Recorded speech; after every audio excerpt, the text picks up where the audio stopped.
Hey everyone, welcome back to Shanghai, China, where it is Tuesday, the 4th of February 2020. It is a beautiful day here in Shanghai again, and very shortly I'm going to take you across the road to that shopping mall that's across the road from my house. We're going to check it out, see if there's anyone there, see what's open. Should be interesting. I haven't been in about a week. But first, some quick stats. Shanghai City has confirmed 5 more cases of coronavirus overnight. That brings the total to 203. But remember, 10 have overcome the virus and been released from hospital, which is great.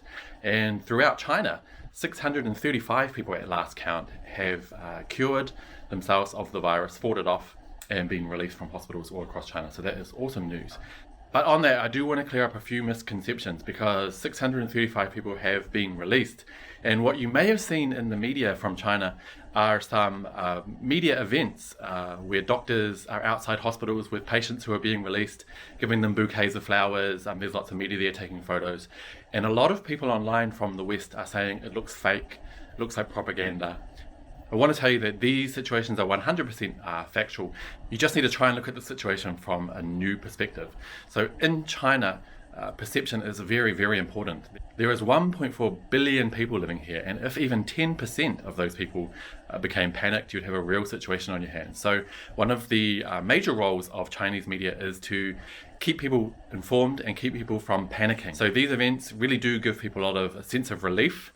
People online in the West said, as if the doctors have time. Well, they do have time, because I tell you, it is very important for them to help the public understand the situation and give the public a sense of relief.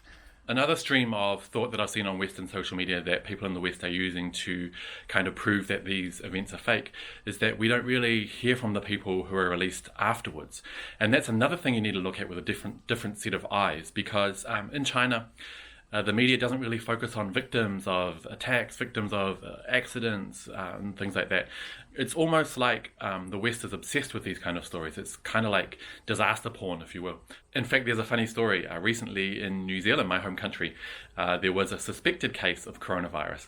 And when it tested negative, when the person tested negative and was released, the media were very upset because they lost a chance to, create some disaster pornography for people to read and consume.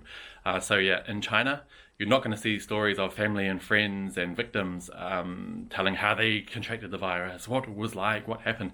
It's just not really done here in China. So that's another reason you won't see that sort of content coming out of China.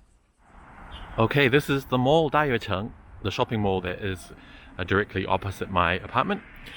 Let's check it out. Okay, this is one of my favorite stores, Xiaomi. Oh, okay.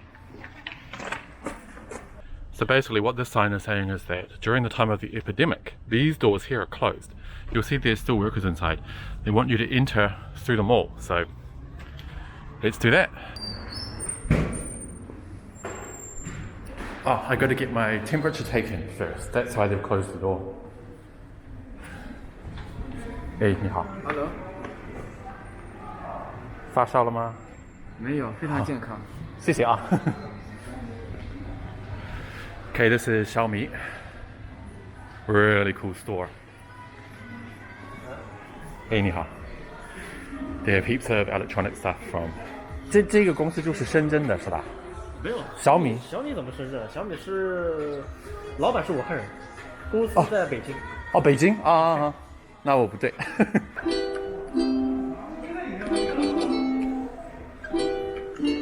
Cool. Okay, it's really quiet in here today, but I like that. Now, like I keep saying, Shanghai is a city of 24 million people. So normally these places are very packed.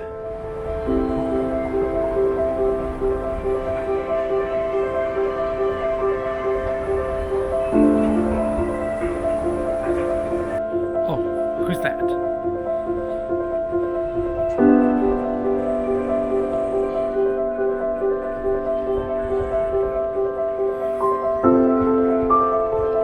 Okay, so that's it. Probably as expected, there's literally nobody here. And a lot, probably majority of the stores in the mall here in Dayuecheng are closed. So yeah, as I said, that's probably expected. So I guess I'll head home now, kill some time, and see you guys again tomorrow. Okay, bye-bye.